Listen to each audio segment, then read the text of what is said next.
La monarchie constitutionnelle, 1789-1792. En 1789, devant les difficultés du royaume, en particulier financières, le roi Louis XVI a dû réunir les États généraux à Versailles. La réunion commence le 5 mai, mais très vite, les divisions entre les ordres apparaissent. Et le 20 juin, les députés du tiers-État refusent de se disperser et se proclament Assemblée nationale constituante.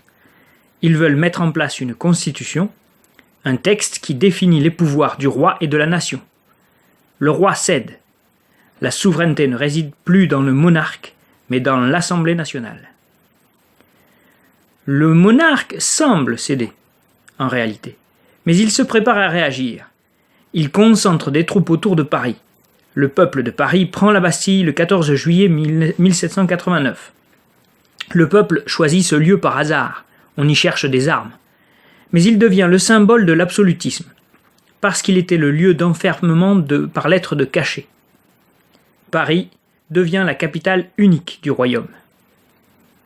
Les événements de Paris sont annoncés dans les campagnes et les provinces par les colporteurs, les vendeurs ambulants. C'est un été de grande peur pour les seigneurs, les paysans pillent les châteaux, brûlent les titres de propriété. À l'Assemblée, par crainte, dans la nuit du 4 août, les privilèges, les droits seigneuriaux, puis, le 11 août, la dîme, sont abolis. Le 26 août, la Déclaration des droits de l'homme et du citoyen est votée. Il n'y a plus d'ordre. C'est la fin de la société d'Ancien Régime. Certains nobles commencent à fuir à l'étranger, notamment les frères du roi. On parle des émigrés. En 1791, la Constitution est votée. Le pouvoir est partagé entre le roi et une assemblée élue au suffrage censitaire, c'est-à-dire pas par l'ensemble de la population. La France devient une monarchie constitutionnelle. La Première République, 1792-1799. En 1792, la France entre en guerre contre l'Autriche et la Prusse. Louis XVI, qui a tenté de fuir le 21 juin 1791, est considéré comme complice de l'ennemi. Le 10 août 1792, les sans-culottes renversent la monarchie. Le 22 septembre, une nouvelle assemblée, la Convention, élue au suffrage universel masculin, proclame la République. Le 21 janvier 1793, le roi est guillotiné. Les monarchies européennes entrent en guerre contre la France, formant une grande coalition. En France même, les Vendéens se soulèvent contre la République. À la guerre contre l'étranger s'ajoute donc la guerre civile. Le 2 juin 1793, le peuple parisien arrête les députés girondins qui veulent la fin de la Révolution. Des révoltes éclatent sur tout le territoire. Devant tant d'ennemis, la dictature s'installe. La Convention impose la lutte contre les ennemis intérieurs, avec la loi des suspects, et contre les ennemis extérieurs, avec la levée en masse. Les emprisonnements et les exécutions sont nombreux. La dictature s'installe. En 1794, les révoltes sont écrasées, les monarchies repoussées. La Convention en finit donc avec la terreur, en arrêtant et en exécutant Robespierre. Le Consulat et l'Empire, 1799, 1804, 1815.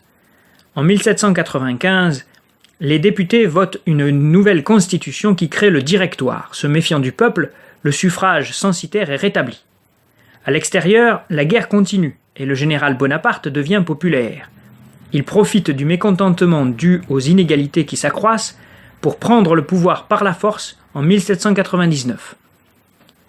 La mode à l'époque est au retour à l'antique, période durant laquelle on croyait que les hommes étaient plus libres.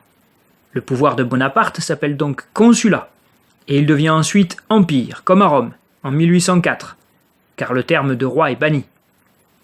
Napoléon Bonaparte est d'abord un officier de l'armée. Il impose la discipline. C'est le rôle des préfets dans les départements.